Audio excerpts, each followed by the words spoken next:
우리 교회는 지난주에 세 분의 장로님 되실 분을 투표를 통해 선출했습니다. 우리 교회는 장로로 세워야 하는 신앙의 연륜과 자질이 충분하신 분들이 너무나 많으셔서 아마 투표하실 때 많은 분들이 고민을 많이 하셨을 것이라고 생각을 합니다. 100주년 기념교회에 은퇴하신 이재철 목사님 같은 경우에는 일정한 연령만 넘으면 모두 장로님이라고는 호칭을 주었습니다. 그런데 그 고민과 고뇌를 알 것 같습니다. 왜냐하면 다들 그만한 섬김과 그런 자세와 능력과 연륜이 있으시기 때문입니다. 앞으로도 우리 교회가 굉장히 크게 부흥을 하겠죠. 그러면 당연히 장로님들을 계속 선출하게 될 텐데 우리도 한번 어떻게 장로님을 뽑을지 조금 더 고민해 보았으면 좋겠다라는 생각이 듭니다. 그리고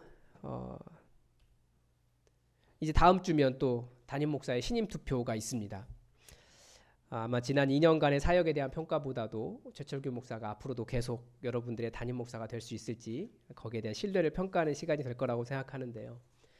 이 장로 선거를 보면서 참 3분의 2를 넘는다는 것이 쉬운 일이 아니다라는 것을 많이 깨닫습니다. 그래서 아마 다음 주에 어떻게 될지는 저도 모르는 거잖아요. 그래서 어떻게 될지 모르지만 오히려 더 다음 주부터 그 다음 주부터 설교 못하게 될까봐 사람의 눈치를 보지 않고 신앙의 양심에 따라 성경이 말하는 본질을 열심히 아주 자유롭게 이야기하고 있습니다. 오늘은 직분에 대한 이야기를 잠깐 해보려고 합니다. 사실은 선거가 있을 때 했어야 되는데 우리가 그 이후에도 계속 우리가 직분을 받는 이유, 하나님께서 왜 직분을 주셨는가를 생각해 볼 필요가 있습니다. 사실 우리가 가진 지금의 교회의 모습은 역사를 통해서 만들어진 제도입니다. 절대적인 것이 아니라는 뜻입니다. 얼마든지 바뀔 수 있다는 뜻이에요.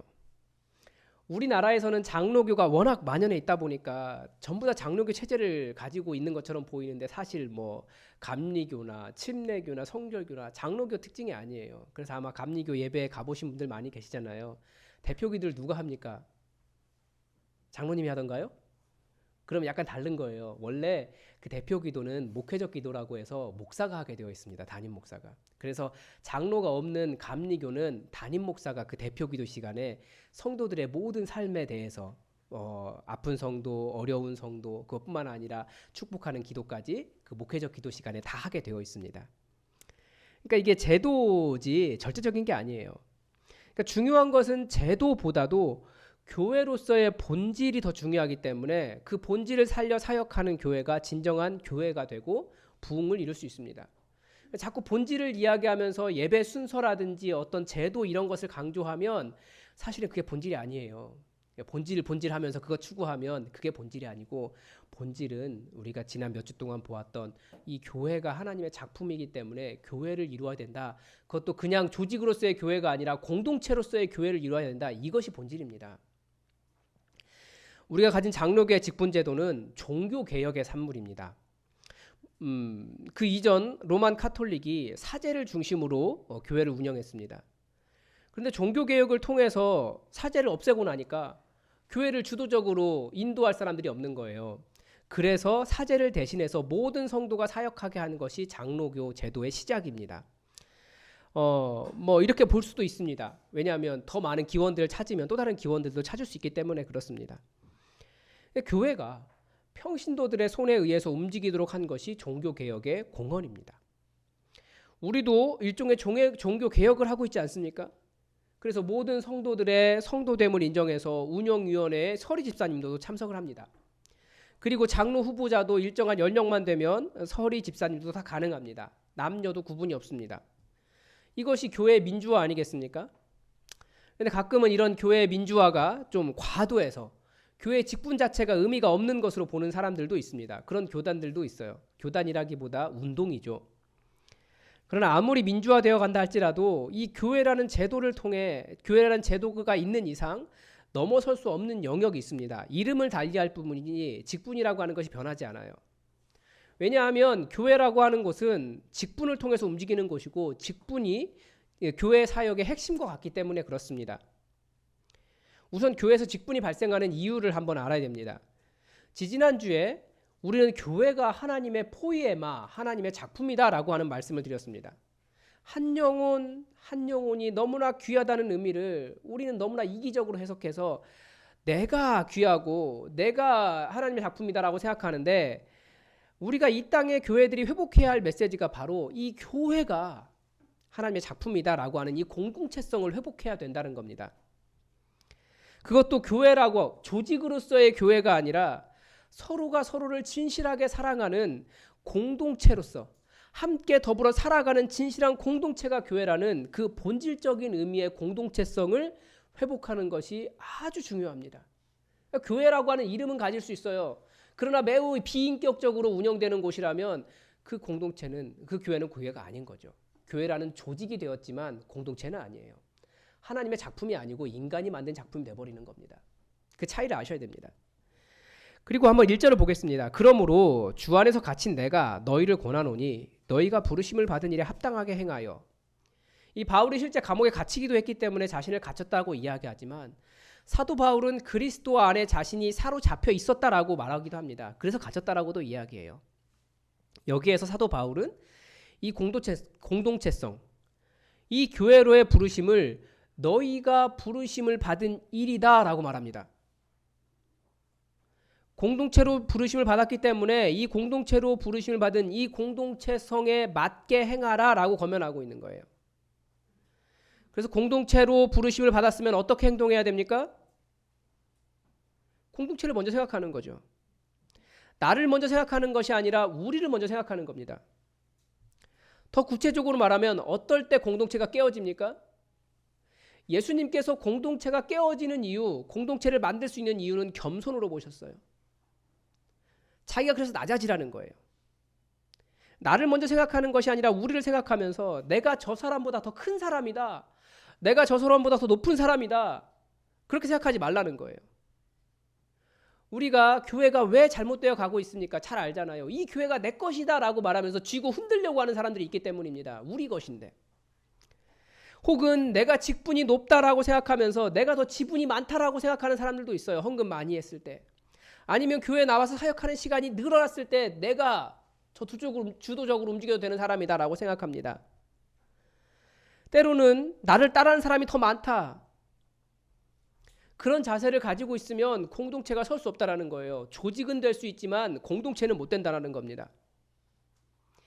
그래서 예수님은 우리에게 십자가 지기 직전에 이방인들의 집권자는 어떻게 하느냐, 그들은 위에서 주장한다, 그리고 사람들을 부려먹는다. 그러나 너희는 그렇지 않아야 한다. 높을수록 낮아져서 섬겨라 라고 가르쳐 주셨습니다. 그래서 교회는 사실 섬기는 곳이에요. 더 낮아진 곳입니다. 오늘 본문도 같은 이야기합니다. 2절입니다. 어떻게 하라고요? 모든 겸손과 온유로 하고 오래 참음으로 사랑 가운데서 서로 용납하고 평안에 매는 줄로 성령이 하나 되게 하신 것을 힘써 지키라. 그냥 겸손한 것이 아닙니다. 모든 겸손함이에요. 모든 겸손함. 어떻게 하면 모든 겸손함이 될 수 있을까요? 요즘은 다 영끌해가지고 뭐합니까? 뭐 투자하잖아요. 그러니까 여러분 영끌해서 겸손하셔야 돼요. 그래서 자기의 겸손함을 찾아가셔야 됩니다. 사실 우리 인간은 계속 교만해질 만한 이유를 많이 가지고 있어요. 자존심도 상하지 않으려고 하고요. 나는 이것도 가졌다라고 말하고 싶고, 나는 이런 지지를 받는다라고 이야기하고 싶고, 나의 사회적인 지위는 이거라고 말하고 싶어요. 그럴 때마다 어떻게 해야 됩니까? 모든 겸손함이니까 자기를 쳐서 복종시켜야 돼요. 그래야 공동체가 설 수 있다는 거예요. 그리고 또 진짜로 겸손한 사람이 누굽니까? 존재 자체가 겸손해져야죠. 어린아이, 종, 가난한 사람, 실제로 겸손한 사람이었습니다. 그런데 이런 사람들보다 더 겸손한 사람이 있습니다. 누굽니까? 죄인이에요. 어디에도 자기를 드러낼 수 없는 죄인이 진짜 겸손한 사람입니다. 자기 자신이 죄인이라는 것을 아는 겸손함이 있어야 돼요. 그래서 교회는, 성도는 그 예수 그리스도의 값진 피가 필요할 정도로, 예수님이 죽으셔야 할 정도로 그런 죄인들이, 그게 나라고 하는 고백이 있는 사람들이 그 십자가의 은혜를 바라보며 하나님의 자녀가 된 것을 감격하며 감사하는 사람들이 모여있는 곳이 교회입니다.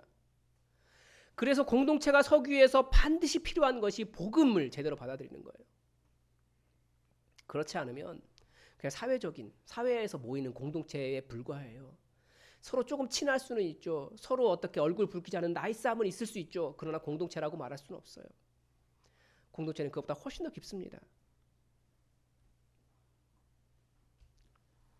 온유는 무엇입니까? 어떤 책에서 이렇게 정의했더라고요. 개인적 명성이나 이익에 관심을 두지 않고 공동의 유익을 추구하는 데서 비롯되는 공손, 사려 깊음, 그리고 자신의 권리를 기꺼이 포기하는 것이라고 어떤 학자가 정의를 했더라고요. 그러니까 개인적인 명성 이런 것보다도 공동의 유익이 더 중요한 거죠. 공동체를 위해서 나를 포기할 수 있는 것, 나를 내려놓을 수 있는 것이 온유다라고 이야기합니다. 여러분, 오래 참음은 또 무엇입니까? 오래 참음으로 사랑 가운데서 사랑을 표현하는 방법이 항상 오래 참음입니다. 참아야 돼요. 사랑한다면 참아야 됩니다. 그리고 서로 용납하는 겁니다. 왜 용납합니까? 그 용납해야 되는 이유가 3절에 나와요. 성령이 하나 되게 하신 것을 힘써 지켜야 하기 때문입니다. 여기는 당시 초대교회의 배경이 있었습니다. 이스라엘 사람들은 태어날 때부터 자기들이 하나님의 자손이라고, 하나님의 백성이라고 생각했어요. 그런데 그래서 자기들에게 성령님께서 임하시는 것은 당연하다고 생각했습니다. 그런데 그 성령님께서 예수 믿는다고 하는 이방인들에게도 임하기 시작한 겁니다. 그 이방인들이 누굽니까? 성경의 표현대로 하면 그리스도 밖에 있었던 사람들이었고, 이스라엘 나라 밖에 있었던 사람들이었고, 약속의 언약에 대해서는 외인들이었고, 세상에서 소망이 없었던, 하나님도 없었던 자들에게 예수 믿는다고 성령님께서 임하신 거예요. 당시 이것은 이스라엘에게도 그 이방인이라고 불리던 사람들에게도 충격적인 일이었습니다. 우리에게 주의 영이 임하다니. 내가 하나님의 자녀라고 하는 인정을 하나님께서 해주셨구나 라는 것을 알 수 있었어요. 그래서 그때부터 골로새서는 뭐라고 이야기하냐면, 하나님께서 이 사람들은 종족이 다르기 때문에 내가 택하여 불렀다라고 이야기하고 있습니다. 그러니까 우리는 누굽니까? 인종이 달라요. 세상에 여러 인종이 있잖아요. 뭐 백인, 흑인, 뭐 황인 이야기하는데 그리스도인이라고 하는 인종이 따로 있습니다. 그래서 택하셨다라고 성경은 이야기하고 있어요. 성령님께서 이들이 내 자녀이며 이들이 내 백성이다라고 인정하셨습니다. 집중하십시오. 그렇게 한 가족이 되었기 때문에 이 하나됨을 지켜가는 것이 곧 하나님 되심을 인정하는 것입니다. 이 하나됨을 무시하는 것은 하나님을 무시하는 거예요. 나에게만 성령님이 임하신 것이 아니라 이 사람에게도 임했다라고 하는 하나님의 인정을 내가 무시하는 것이 그 사람 용납하지 않는 거예요. 굉장히 무서운 말씀이죠. 그래서 그냥 용납하라가 아니라 힘써 지키라라고 이야기하고 있습니다. 힘써 지키라고. 그래서 우리는 정말 교회라고 하는 조직이 아니라 진짜 공동체가 되어야 돼요. 그런데 7절에 보면 아주 중요한 구절이 있습니다. 우리 각 사람에게 그리스도의 선물의 분량대로 은혜를 주셨나니. 이 개역 개정 성경에는 몇 개 빠진 단어들이 있는데요. 빨리 번역이 새롭게 되었으면 좋겠습니다. 7절에 뭐가 있냐면 그런데라고 하는 단어가 들어있습니다. 그런데라고 하는 단어는 앞구절과 밀접한 관련이 있겠죠. 앞구절에서 뭐라고 했습니까? 우리 주님도 한 분이시고 성령님도 한 분이시고 하나님도 한 분이시라는 거예요. 그리고 모든 것의 아버지, 그분은 모든 것 위에 계시고, 만유라고 하는 말이 모든 것이라고도 말할 수 있고 모든 사람이라고도 볼 수 있습니다. 그냥 모든 것 위에 계시고, 이게 동사가 없는 문장이거든요. 모든 것을 관통해 계시고 그리고 모든 것 안에 계십니다. 이 구절이 7절로 이어지는데, 그래서 그런데 그분이 각 사람에게 은혜를 주셨습니다 입니다. 무엇을 따라 주셨습니까? 그리스도의 선물의 분량대로. 그리스도의 선물의 분량대로라고 하는 말에 또 빠진 말이 하나 있는데 측량했다는 말이 들어있어요. 그리스도의 선물의 분량대로 각 사람을 측량해서, 측정해서 그 사람의 크기가 얼마인가를 재보고, 그 사람의 무게를 재보고 라고 하는 뜻입니다. 예수님께서 주신 선물의 크기를 재서 주신 은혜가 무엇일까요? 각 사람에게 부어진 은사죠. 각 사람에게 부어진 은사를 따라 그 사람이 직분을 감당하게 된다는 겁니다. 우리는 직분을 높은 것으로 생각하지만, 그래서 명예로운 자리라고 생각하지만, 당시 직분은 낮아지는 것이었어요. 하나님께서 이 사람은 이렇게 섬기기 때문에 더 많이 섬겨라라고 섬길 수 있도록 직분을 주셨다는 겁니다. 그래서 직분이라고 하는 것은 사실은 더 낮아지는 거예요. 더 많이 희생하는 것입니다. 더 많이 섬기는 것입니다. 더 많이 참는 것입니다. 다른 말로 하면 더 많이 자기가 죄인이라는 것을 깨달은 사람이고, 그래서 주님의 일을 감당할 수 있다는 것이 더 많이 은혜라고 하는 것을 아는 사람이고, 더 용서받은 것이 많은 사람이기 때문에 그런 사람이 직분을 감당하는 것이었습니다. 그래서 무슨 말을 할 수 있습니까? 또 하나가 무슨 말이냐면, 그래서 우리는 아직 내가 죄인인 것을 덜 깨달아서 그렇게 헌신하지 못하니까 더 많이 깨달은 당신이 나를 대신해서 교회를 조금 더 전심으로 섬겨주십시오 라고 부탁하는 겁니다. 직분이 올라갈수록 사실은 교회에 투자하는 시간이 더 많아져요. 헌신할 수밖에 없어요. 또 그만큼 교회에 내 것을 더 내놓는 것이 더 많습니다. 그리고 또 하나 만유라고 번역되어 있는데 아까 말씀드렸다시피 모든 사람이라고도 번역할 수 있습니다. 그러니까 모든 사람 위에 모든 사람을 관통해서 모든 사람 안에 계신 하나님께서 모든 사람 위에 모든 사람을 관통해서 모든 사람 안에 계시는 방법이 무엇입니까? 만유 안에 거하시는 방법이 무엇입니까? 바로 그리스도의 선물을 측량해서 각 사람에게 주신 그 은혜를 주셔서 섬기게 하셨는데, 그 사람이 하는 일을 통해서, 그 사람이 가는 곳을 통해서, 그 사람의 섬김을 통해서, 다른 말로 하면 직분을 통해서 섬김으로써 그 사람이 가는 곳마다 하나님이 계시도록 하는 것, 이것이 직분의 의미입니다. 정리하면 하나님께서 우리를 측량하셔서 그 사람에게 그에 맞는 은사를 주셨고, 그리고 그 섬김이 깊어지다 보니까 직분을 주셨고, 그래서 그 사람의 섬김이 하나님이 계시는 것이 된다는 거예요. 이것을 10절에서는 이렇게 정리하고 있습니다. 내리셨던 그가 곧 모든 하늘 위에 오르신 자니 이는 만물을 충만하게 하려 하심이라.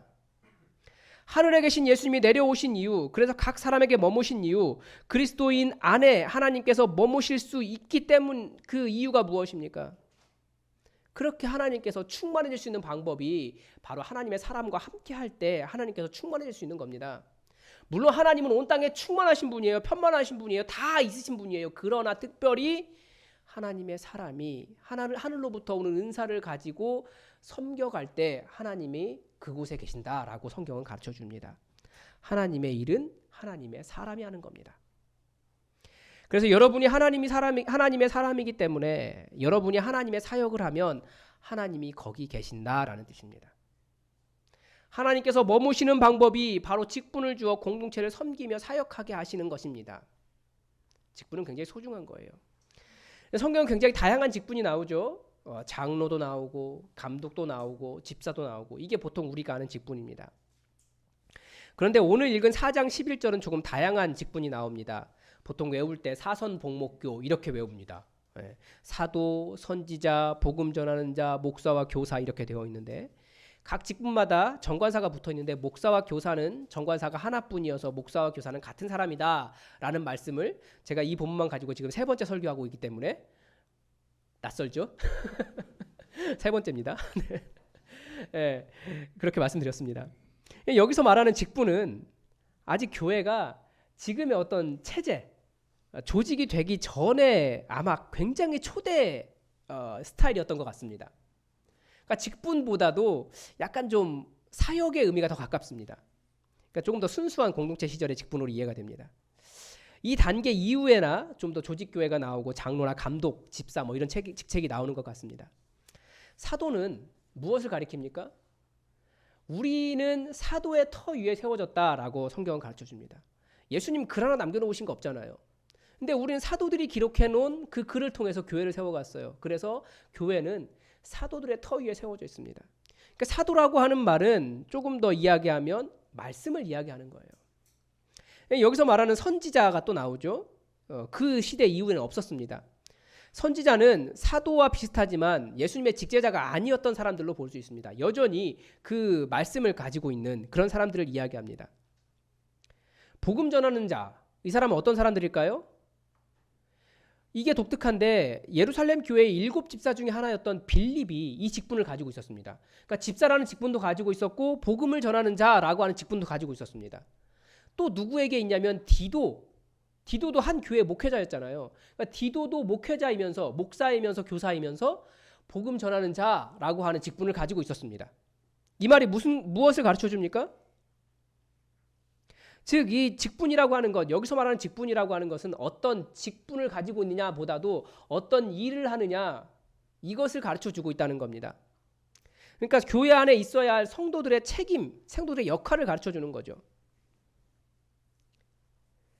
그래서 우리가 교회만이 할 수 있는 일이 무엇인가를 생각하면 이 사도, 선지자, 복음 전하는 자, 목사와 교사를 생각해 볼 수 있습니다. 이게 직분에 따라서 각기 하는 일 다른 것 같지만 다 이 일하는 거예요. 이 말씀과 복음을 전하는 일과 목사와 교회 교사로서 새로운 성도를 가르치는 일이, 이것이 모든 성도가 다 하는 겁니다. 그런데 단지 하나님께서 그 사람을 측량해 보시고 거기에 맞게 일할 수 있도록 직분을 주셨어요. 대신에 직분이 커질수록 더 많이 섬기는 거죠. 그렇지 않습니까? 새로운 신자가 처음 복음 영접했는데 그 사람이 자기도 성장하지 않았는데 누구를 아주 능숙하게 가르칠 수 있겠습니까? 보통 그렇게 하겠다라 그러면 교회에서는 경계해야 돼요. 그 사람은 이단일 가능성이 많아요. 성장의 단계가 필요하고 성장의 단계를 통해서 영적인 그런 형성의 단계를 통해서 점점 커가는 거지 처음부터 그렇게 할 수 없습니다. 그래서 처음부터 맞는 일은 다르죠. 그러나 하는 일은 똑같습니다. 다 똑같습니다. 성경을 열심히 보는 것과 복음을 전하는 것과 그리고 배우고 가르치는 일을 하는 겁니다. 이게 모든 성도가 하는 일이에요. 단지 이 더 많이 하느냐 이 차이만 있는 거죠. 다르게 하느냐. 그래서 목사는 주로 누구를 가르칠까요? 교회 안에서 더 성장했다고 하는 사람들을 가르치는 일을 하는 일이 맞습니다.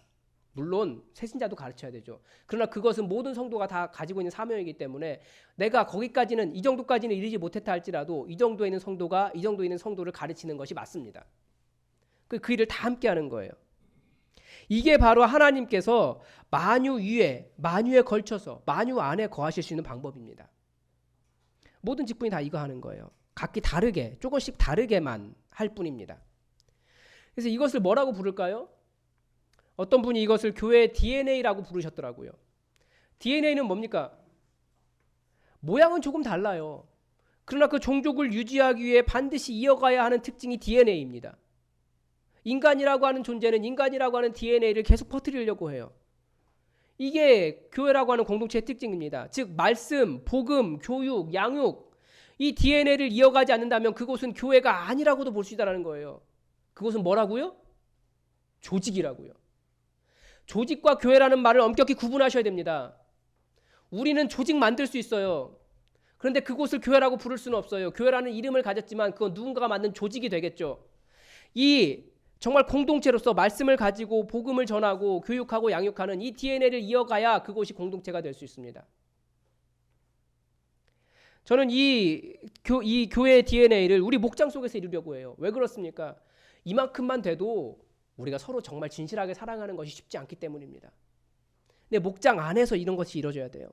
초대교회도 에베소 교회도 아마 그렇게 크지 않았을걸요? 한 목장 수준 정도밖에 되지 않았을 겁니다. 그러나 그 교회가 이런 일을 감당했다라는 거예요. 그러니까 목장이 얼마든지 일을 할 수 있는 겁니다. 그렇게 배우지 않아서 그렇지. 할 수 있습니다. 그래서 저는 목장이 진정한 교회가 되도록 준비하고 있고 지금 코로나 때문에 잘 모이지 못하고 있지만 저는 하나하나 구상하면서 준비하고 있습니다. 그러면 이런 DNA를 이어가는 목적이 무엇이겠습니까? 12절을 한번 보겠습니다. 이는 성도를 온전하게 하여 봉사의 일을 하게 하며 그리스도의 몸을 세우려 하심이라. 번역이 조금 애매합니다. 성도를 온전하게 한다. 이것은 무슨 뜻이냐면 성도를 준비시킨다. 성도를 훈련시킨다라는 뜻입니다. 그래서 어떤 분은 그렇게 설명했더라고요. 군인들이 자기의 장비를 다 챙겨서 완전 무장, 전쟁을 할 수 있도록 완전 무장하는 것이 이 성도를 훈련시킨다라는 뜻이라고 설명하는 분을 들었습니다. 무엇을 훈련시키는 겁니까? 첫째는 봉사의 일이에요. 그러니까 신앙이 성장하면 성장할수록 훈련을 잘 받은 성도일수록 뭘 잘합니까? 섬기는 일을 잘한다는 겁니다. 섬기는 일을 어떻게 한다고요? 내가 내 시간과 내 돈이 들어가는 겁니다. 다른 말로 하면 내가 써야 될 돈과 내가 쉬어야 될 시간을 쏟는 거예요. 내가 안 먹고 안 입고 내 시간을 주는 겁니다. 한번 생각해 보십시오. 복음을 전하는 일, 말씀을 가르치는 일, 다른 사람 섬기는 일, 내 시간 내가 중요한 거 내어놓지 않고는 불가능합니다. 그래서 직분이 높다라고 할수록 더 많이 사실 교회에 오셔야 되고 다른 사람을 위해 자기의 시간을 주셔야 돼요. 그게 직분의 의미입니다. 굉장히 피곤해지겠죠? 그런데 그래도 그거 하라고 부르심 받은 거예요. 지금의 시대는 기독교에 관심이 없는 시대입니다. 지난주 목회데이터 연구소의 자료에 따르면 이 시대 자체가 기독교뿐만 아니라 불교, 천주교, 뭐 다른 종교 자체에 대해서 관심이 없는 시대랍니다. 그러면 사람은 무엇에 관심을 가지고 살까요? 다 아시죠? 우리도 똑같잖아요. 돈, 즐기고 노는 것, 인문학, 뭐 이런 것에 관심이 있습니다. 요즘은 하나님 말씀 같은 것을 어디에서 체험받습니까? 다 TV에 그 예능 프로에서 찾더라고요. 아주 감동적이에요, 예능 프로가. 거기서 나오는 그 문구 한마디에 가지고 아, 이거구나 깨달았다. 그렇게 생각합니다. 그런 것이 무엇을 대체하고 있는 겁니까? 종교를 대신하는 겁니다. 진리를 찾아가고 싶은 마음이 없어요. 문제는 세상만 그런 것이 아니라 우리도 그렇다는 거예요. 우리도 하나님의 작품인 교회 공동체를 세우기 위해 섬기고 내 시간을 쓰고 헌신하기보다 나에게 줄 돈과 나의 즐거움과 내 기를 만족시킬 수 있는 인문학적 지식이 없으면 그런 교회 필요 없다고, 그 교회 은혜 없는 교회라고 말하는 시대가 우리의 시대입니다. 성경은 그런 시대 언제라고 이야기한다고요? 말세라고요. 말세에 자기 귀를 만족시킬 사람들을 찾아다니는 곳이 그때가 말세라고 성경은 가르쳐주잖아요. 그래서 어떤 메시지가 은혜롭다라고 이야기합니까? 듣고 있으면 이렇게 눈물이 쭈르륵 흐를 것 같은 그런 감동적인 이야기가 있는 설교. 아니면 무조건 구하면 소리 지르면 하나님께서 복 주신다, 돈 벌 수 있다 라고 가르치는 설교가 은혜롭다라고 이야기해요. 아니라는 거죠. 그게 우리 시대의 말세의 증거일 뿐입니다. 공동체를 이루기 위해 모이는 것이 섬김이에요. 시간을 쏟는 것이 섬김이에요. 섬겨야 돼요. 또한 직분의 목표를 뭐라고 이야기하고 있냐면 그리스도의 몸을 세우기 위해 훈련받고 또 성도들을 훈련하는 것이다라고 가르쳐줍니다. 이 시간이 별로 없는데 굉장히 본문을 길게 잡아서 이 14절부터 16절까지 그리스도의 몸에 대해서 이야기합니다. 몸의 특징이 뭐냐면 성장하는 겁니다. 그런데 여러분 본문 한번 잘 보십시오. 성장이 무엇입니까? 오직 사랑 안에서 참된 것을 하여 범사에 그에게까지 자랄지라. 그는 머리니 곧 그리스도라. 사랑 안에서 참된 것을 하여, 누가? 공동체가, 서로가 사랑 안에서 참된 것을 하여 사랑하면서 진실함을 가지고 있는 공동체가 교회라는 거예요. 조직 말고요. 잘 구분하십시오. 사랑이 있는가? 진실함이 있는가? 그게 없으면 조직은 될 수 있어도 공동체는 못 되는 거예요. 공동체가 못 된다는 말은 교회가 아니라는 뜻입니다. 그래서 우리가 정말 교회, 진정한 교회가 되고자 한다면 사랑함과 진실함이 있어야 돼요. 교회가 제일 무서운 이유가 뭡니까? 여기서 말하면 이 사람이 내 얘기를 해요. 그런 경험 없으십니까? 나는 정말 이 사람을 믿고 얘기했는데 이 사람이 와가지고 너 그런 일이 있다며 그렇게 얘기합니다. 그럼 사실은 나는 정말 믿어서 얘기한 건데, 이게 바로 사랑과 진실함이 없는 상태입니다. 사랑한다면 지켜줘야 돼요. 또 사랑한다면 아픔을 함께 하는 거죠. 그렇기 때문에 더 지켜줘야 되는 거예요.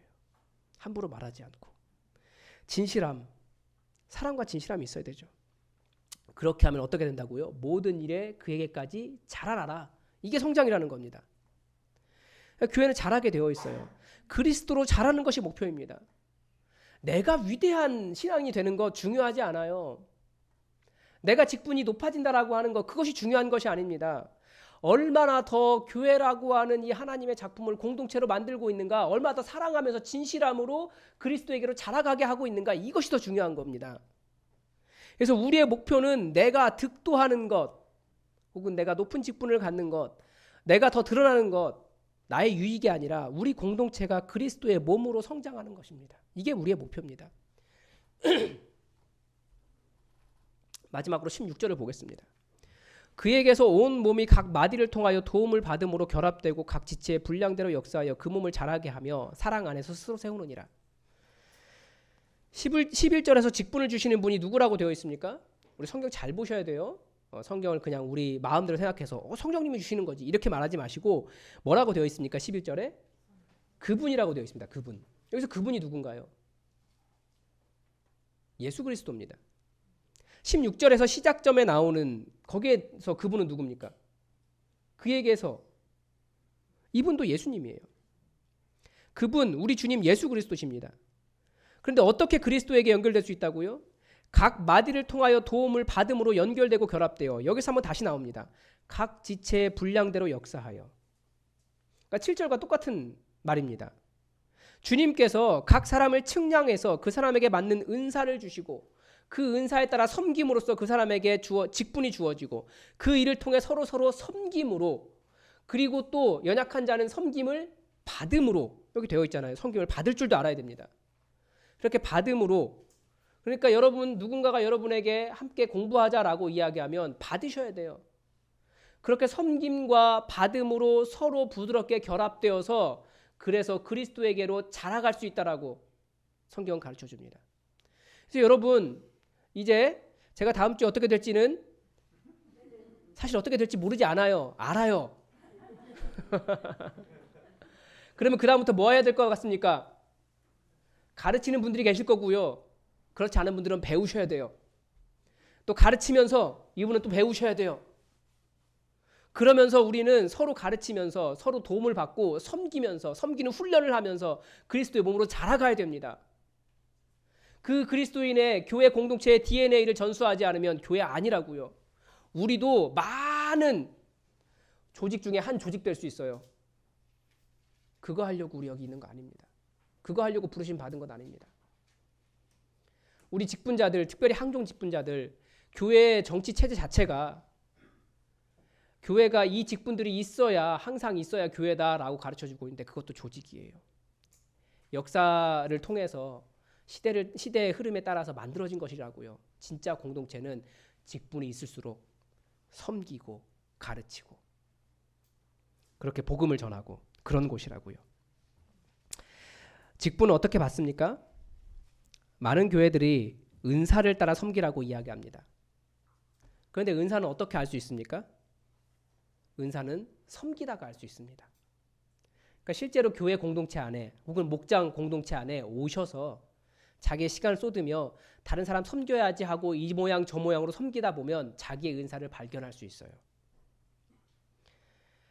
주님께서 공동체를 섬기라고 각자에게 은사를 주셨기 때문에 공동체를 섬기려고 할 때 은사는 깨달아집니다. 그리고 그 은사는 주님께서 주신 것이기 때문에 하늘로부터 온 은사가 이 은사를 따라 섬기다 보면 서로 연결되는 겁니다. 직분과 사역은 그렇게 공동체를 섬기라고. 그 은사가 사용되어야 여기서 말하는 대로 관절이 좀 부드러워지는 거예요. 관절이 안 걸린 거예요. 섬길 때야. 그렇게 성장할 수 있습니다. 말씀을 마치겠습니다. 여러분 이 구도가 보이십니까? 하나님은 온 땅에 충만하신 분이에요. 그런데 어떻게 충만하고자 하셨습니까? 교회 안에서 각 사람 위에 각 사람을 완전히 관통해서 각 사람 안에 거하십니다. 그리고 그 사람들이 서로 연결되어서 서로 섬기면서 서로 섬기라고 그 사람들에게 은사 측량하셔서 그 사람에게 맞는 은사를 주셨고 그 은사를 가지고 섬기면 그게 직분이 되고 더 잘 섬기기 위해서 배우고 더 그리스도라는 한 몸이 되기 위해서 하나가 되면서 하나님이 충만해지시는 겁니다. 그래서 이렇게 연결되면서 이렇게 하나님께 점점 퍼져가는 거예요. 하나님은 사람을 통해서 역사하시니까. 이게 우리의 부르심입니다. 섬기며 한 몸을 이루라고 부르심 받았습니다. 그러므로 이 부르심에 합당하게 행하여 모든 겸손과 온유로 오래 참음으로 사랑 가운데서 서로 용납하십시오. 저 사람에게도 임하신 성령님을 보며 성령이 하나 되게 하신 것을 힘써 지키십시오. 이런 공동체는 세상에 없습니다.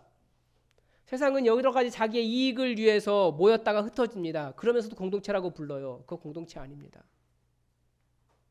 이 교회라는 공동체는 하나님께서 수천 년을 기다려 예수 그리스도의 십자가의 희생을 통해서 예수님이 나의 주인이시다라고 고백하는 그 사람들이 모여서 주님께서 명령하시면 제가 섬기겠습니다, 따르겠습니다라고 하는 사람들이 모여놓은 만드는 하나님의 작품이 공동체예요. 여러분이 주님께 받은 직분으로 섬길 때 하나님이 만유 안에 충만해지시는 겁니다. 어떻게 해야 될까요? 더 섬기십시오. 섬기면서 하나님께서 주신 은사를 발견하십시오. 그러면 그 은사가 나를 통해 다른 사람에게 흘러가면서 우리가 하나를 이루며 하나님이 충만해지시는 겁니다. 더 한 몸 되기 위해 여러분 배우십시오. 그래서 우리가 직분을 받았습니다. 우리가 하나님의 작품을 만들어 간다는 것을 꼭 기억하시기 바랍니다. 기도하겠습니다. 하나님, 우리를 이 예수품한 교회를 조직이 아니라 거룩한 믿음의 공동체가 되게 하심을 감사드립니다. 우리 이왕 믿는 것 진정한 교회 되기를 간절히 원하오니 우리 더 사랑하게 하시고 더욱더 진실하게 하시고 우리가 부르심을 받은 이 부르심에 합당하게 행할 수 있도록 주의 영을 충만케 하여 주시옵소서. 하늘로부터 오는 은사를 가지고 공동체를 섬기게 하시고 도움을 받으며 또 도움을 주며 섬기며 그렇게 그리스도에게로 자라가는 성인이 될 수 있도록 우리와 함께하여 주옵소서. 우리에게 연약함과 부족함이 있습니다. 용납할 수 없는 마음도 있으나 이제는 더욱더 사랑함과 진실함으로 공동체 세워가기를 원하오니 우리가 한 마음 되도록 은혜 베풀어 주시옵소서. 성령님으로 우리의 마음을 우리의 모나고 싸우려고 하는 마음을 굴복시켜 주시옵소서. 이 교회가 하나님의 것임을 고백하며 예수 그리스도의 이름으로 기도드립니다. 아멘.